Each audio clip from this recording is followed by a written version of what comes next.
रातों रात यादवों को आपने दुश्मन बना दिया।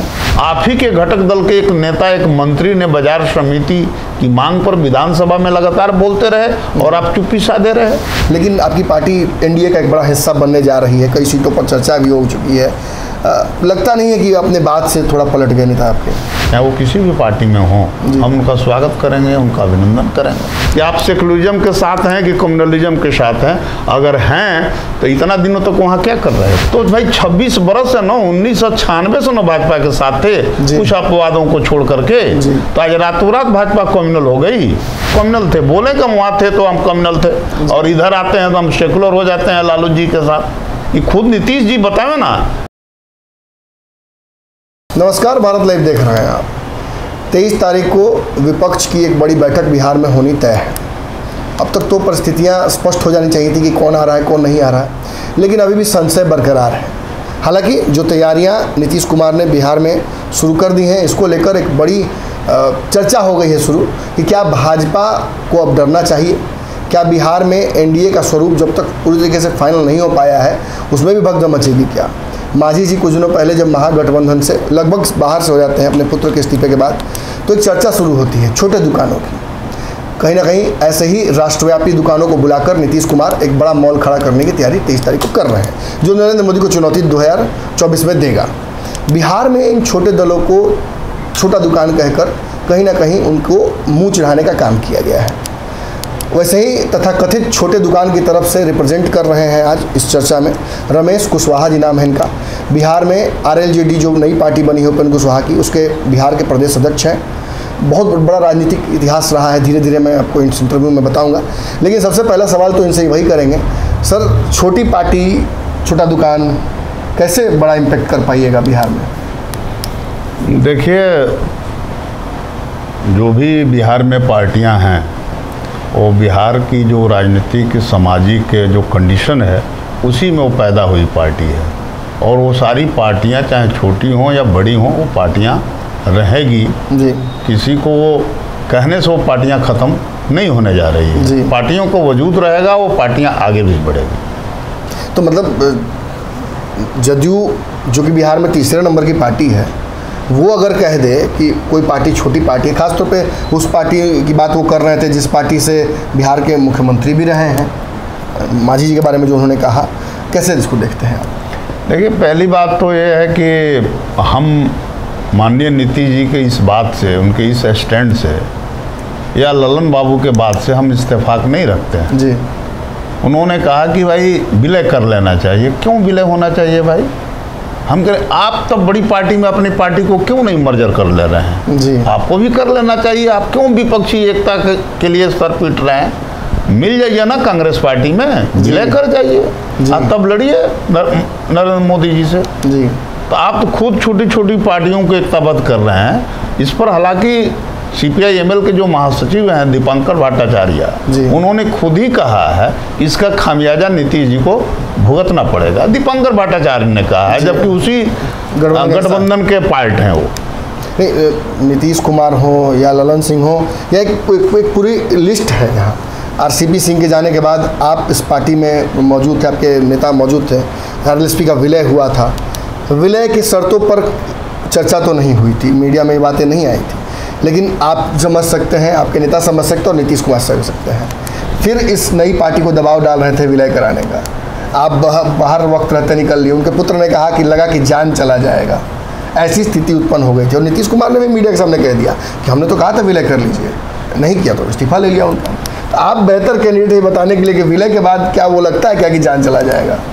देखिए, माननीय जो पूर्व मुख्यमंत्री हैं मांझी जी और संतोष जी जो उस पार्टी के, हम पार्टी के राष्ट्रीय अध्यक्ष थे, अगर विलय कर लेते तो शायद मतलब हमेशा हमेशा के लिए वो विलय हो जाते।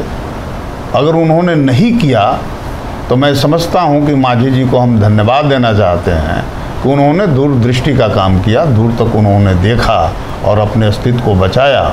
और मुझे उम्मीद है कि मांझी जी अपने अभियान में वो सफल होंगे। एक चर्चा उपेंद्र कुशवाहा जी ने बिहार में आग लगा दी उस चर्चा को कर कि शोषित और शोषक वाला नैरेटिव जो बात होते हैं, उन्होंने कहा कि जो शोषक है वो बदल गया, शोषित वही रह गया।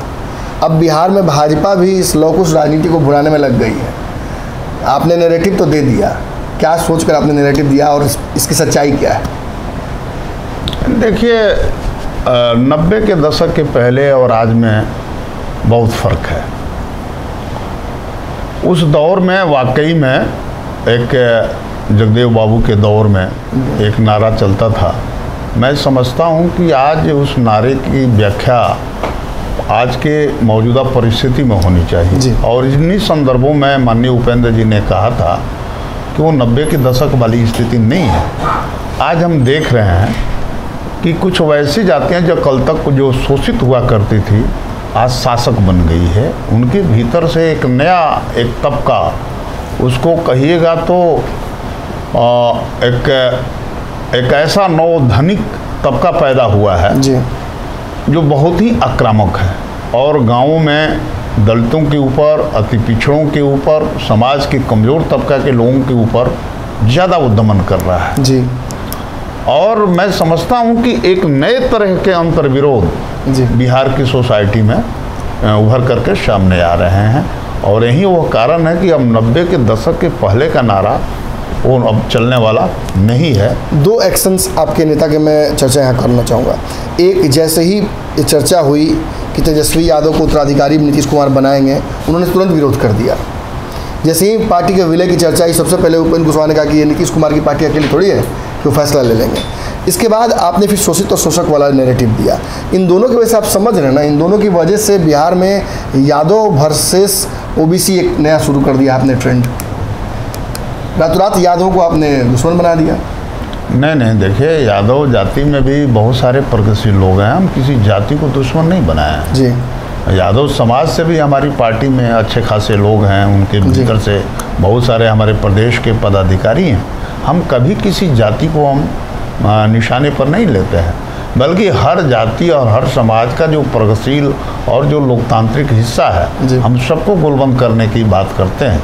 लेकिन मैंने ये कहा कि 90 के दशक के बाद बिहार की राजनीति में एक नया शासक तबका पैदा हुआ है और वो शासक तबका ज़्यादा क्रूर है अन्य के मुकाबले। ये ज़्यादा दमन कर रहा है, ज़्यादा उत्पीड़न कर रहा है।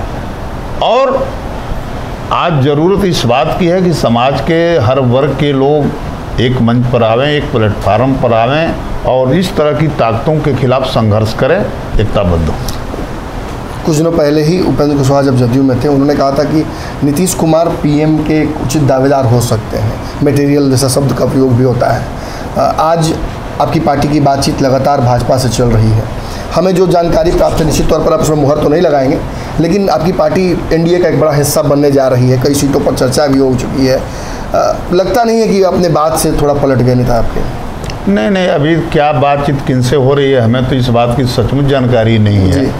ठीक है, और हमारे नेता पलटने वाले नहीं हैं। हमने अपने राजगीर में जो शिविर किया था, उस शिविर में हमने जो दृष्टिपत्र पेश किया, हम उस एजेंडे पर आगे बढ़ेंगे। उस एजेंडे पर हम काम करेंगे, चाहे वो कृषि का मामला हो, युवा के मामला हो, बिहार में रोजगार के अवसर पैदा करने के मामला हो, सब पर हमने एक अलग से अपनी एक दृष्टिपत्र पेश किया है। हम अपने एजेंडे पर आगे बढ़ेंगे। बिहार में आपकी पार्टी ने अब तक स्पष्ट नहीं किया है, जैसे चिराग पासवान का अब तक स्पष्ट नहीं हो पाया कि किस तरफ जाएंगे, तो कयास कई लगते हैं। तो आपके पास भी तो सामने ऑप्शंस तो अब दिख ही रहे हैं ना, एक तरफ एनडीए, एक तरफ महागठबंधन से एक सीट खाली हुई मांझी जी की, वहाँ भी एक स्पेस बचा हुआ है, और इधर भी एनडीए में भी कुनबा बढ़ाने की तैयारी चल रही है। प्रदेश अध्यक्ष आप है, कुछ तो इशारा दीजिएगा। देखिए, गठबंधन का दौर तो है, इस बात से कोई इनकार नहीं कर सकता जी। लेकिन जब समय आएगा तो हम लोग ज़रूर बताएंगे, हम लोग किनके साथ अपना संसर्ग कायम करेंगे। अभी तो कहीं अभी उजंग से अभी हमारे राष्ट्रीय नेता भी अभी 2-4-5 दिन से कहीं बाहर गए हैं जी। वो आने के बाद फिर हम लोग पार्टी की कोर कमेटी की बैठक होगी, उस पर हम लोग विचार करेंगे। आपका एक व्यक्तिगत जो राजनीति आपकी रही है, बड़ी लंबी राजनीतिक लड़ाई लड़ी है आपने, कई बार चुनाव भी आप लड़े हैं।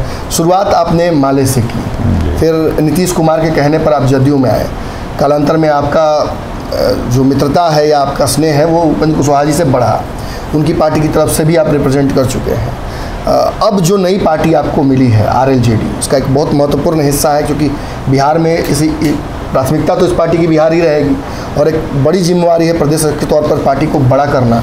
लगातार मैं नोटिस कर रहा हूँ जदयू के लोगों को आप लोग तोड़ रहे हैं।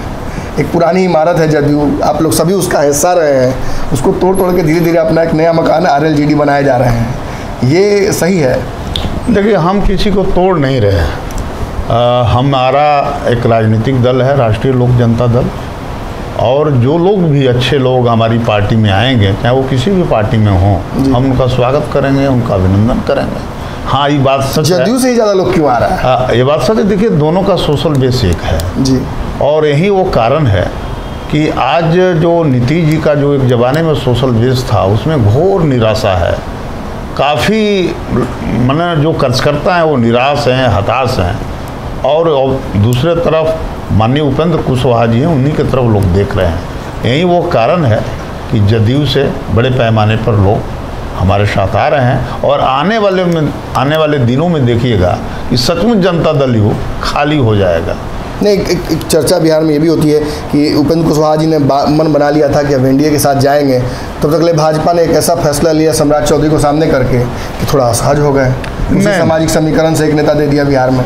नहीं, उससे कोई फर्क नहीं है, कोई फर्क पड़ने वाला भी नहीं है। उपेंद्र जी का अपना सोशल बेस है, और सम्राट चौधरी जी का हम लोगों में विरोध कहाँ है? दरभंगा के मंच पर RCP सिंह और कहीं ना कहीं जो सम्राट चौधरी हैं, दोनों रथ पर बैठे हुए थे। लवकुश यही है बिहार में, भाजपा लेकर घूम रही है।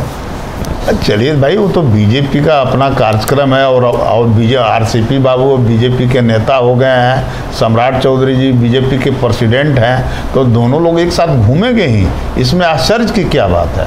और हमारी पार्टी का अपना सोशल बेस है, हमारे नेता उपेंद्र कुशवाहा जी हैं, हम लोग काम कर रहे हैं, जनता के बीच हम लोग जा रहे हैं, और व्यापक जनता का जन समर्थन मिल रहा है। सिर्फ कुशवाहा ही क्यों, अति पिछड़ों में, दलितों में, अल्पसंख्यकों में, हम लोग हर जगह जा रहे हैं। संगठन तो आपने मजबूत बना लिया है। जदयू में जितने इकाइयां हैं वो मुझे नहीं पता, कुछ दिन पहले ध्वस्त हुई थी, फिर धीरे धीरे बनाना उन्होंने शुरू किया है।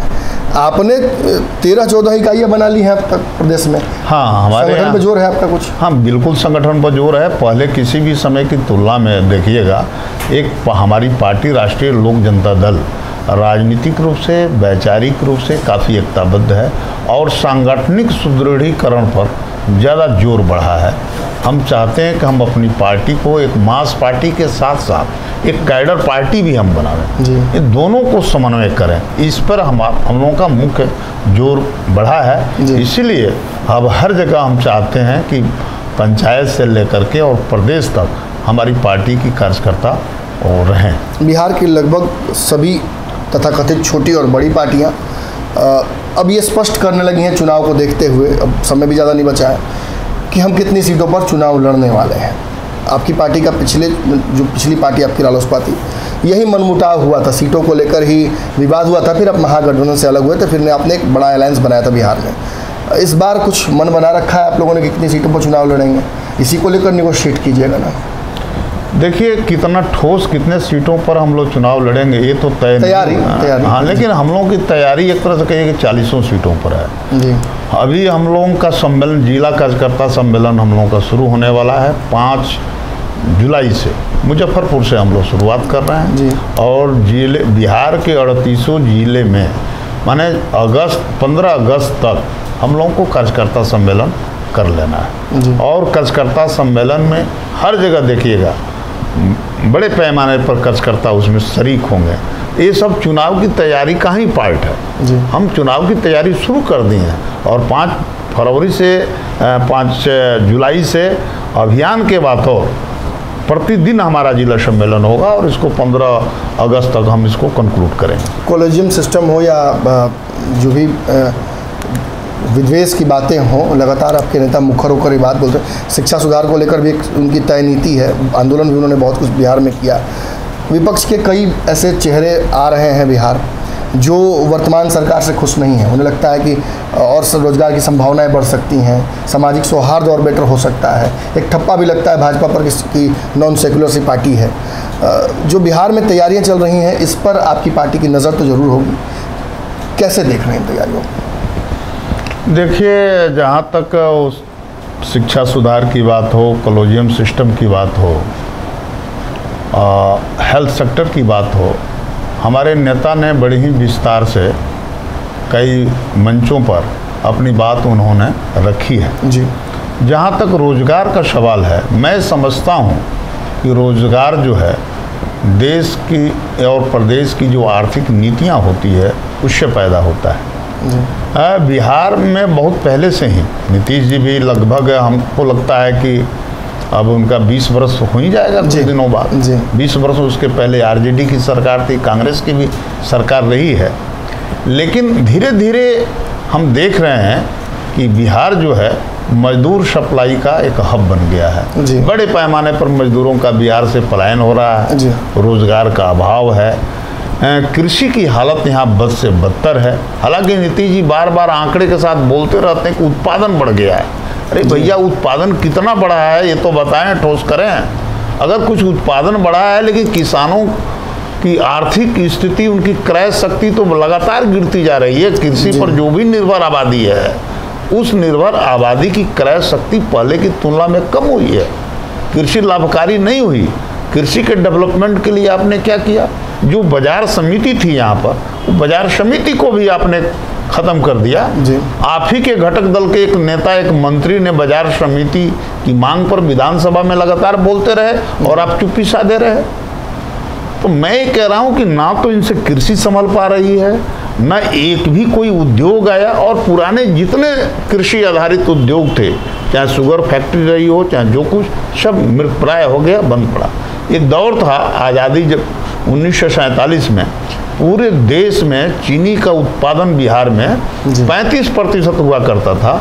आज बिहार में चीनी का उत्पादन 5% से भी नीचे चला गया है। और बातों की छोड़ दीजिए, मैं समझता हूँ कि बिहार में कृषि को बगैर विकसित किए बिना यहाँ पर कोई रोजगार को बढ़ाया नहीं जा सकता है। यहाँ कृषि पर ज़्यादा जोर देना होगा, बजट का बड़ा हिस्सा कृषि पर खर्च करना होगा, किसानों की आर्थिक स्थिति सुदृढ़ करनी होगी और कृषि पर आधारित छोटे मझोले उद्योगों को लगाना होगा। यहाँ बड़ा उद्योग कोई नहीं लग पाएगा, चाहे सरकार जिसकी बन जाए। कोई कहेगा हम बहुत बड़े बड़े उद्योग बैठा देंगे बिहार में, ये संभव नहीं है। लेकिन छोटे मझोले उद्योगों की संभावना भरपूर है, क्योंकि यहाँ लेबर है, इंफ्रास्ट्रक्चर है, सब कुछ है। हम इस पर काम कर सकते हैं और लोगों को रोजगार भी हम दे सकते हैं। एक आखिरी सवाल है मेरा रमेश जी, सीटों को लेकर तो आपने कहा कि अभी वो स्पष्टीकरण नहीं है, लेकिन 40 सीटों पर हम तैयारी अपनी तरफ से कर रहे हैं। गठबंधन को लेकर कोई मापदंड जरूर आपने तय किया होगा कि भाई सेकुलर पार्टियों से ही करेंगे, या बिहार को लेकर एक सर्टेन एक्सपेक्टेशंस जो है उसको पूरा करें, उसके साथ गठबंधन करेंगे। क्या मन बना रखा है आपने? देखिए, हमको लगता है कि देश में जितनी पार्टियां हैं सब अपने आप को सेकुलर ही कहती है। कोई पार्टी कहती है क्या कि हम कम्युनल हैं? कोई पार्टी नहीं कहती है। सब पार्टियां कहती है कि हम संविधान को मानते हैं, लोकतंत्र को मानते हैं। और जहाँ तक जो इशारा है आपका, तो नीतीश जी से पूछिए ना, अगर भाजपा कम्युनल पार्टी है तो भाई 26 बरस से 1996 से भाजपा के साथ थे, कुछ अपवादों को छोड़ करके। तो आज रातों रात भाजपा कम्युनल हो गई, ये रातों रात सेकुलर हो गए। इसका मतलब वहाँ थे तो कम्युनल थे, बोले कि हम वहाँ थे तो हम कम्युनल थे, और इधर आते हैं तो हम सेकुलर हो जाते हैं लालू जी के साथ। ये खुद नीतीश जी बतावे ना इसका।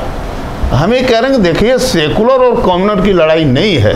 नीतीश जी अपनी ज़रूरत से राजनीति करते हैं, अपनी ज़रूरत से बोलते हैं। जब इधर आते हैं तो भाजपा को कम्युनल पार्टी कहते हैं कि तनाव फैलाने वाली पार्टी है। आज जब बीजेपी के साथ कहते हैं तो कहते हैं कि भाई संघ परिवार जो है बड़ा अनुशासित है ना, ये बोलने लगते हैं।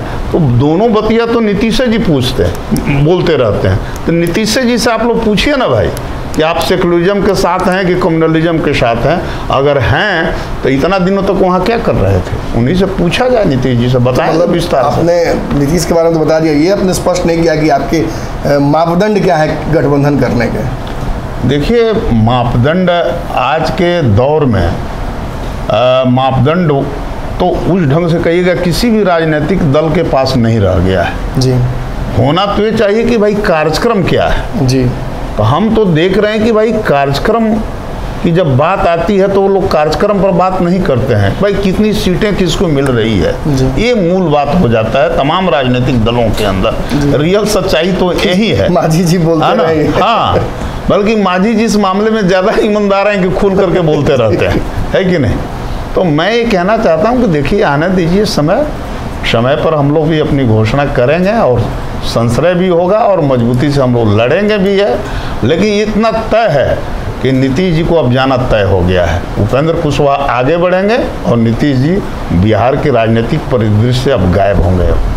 बड़ी बेबाकी से अपनी बात रखते हैं और साफगोई भी इस इंटरव्यू में आपको दिखा होगा, इनका स्पष्ट कह दिया नीतीश कुमार जा रहे हैं। बाकी कुछ क्या होगा वो नहीं पता, लेकिन नीतीश जा रहे हैं।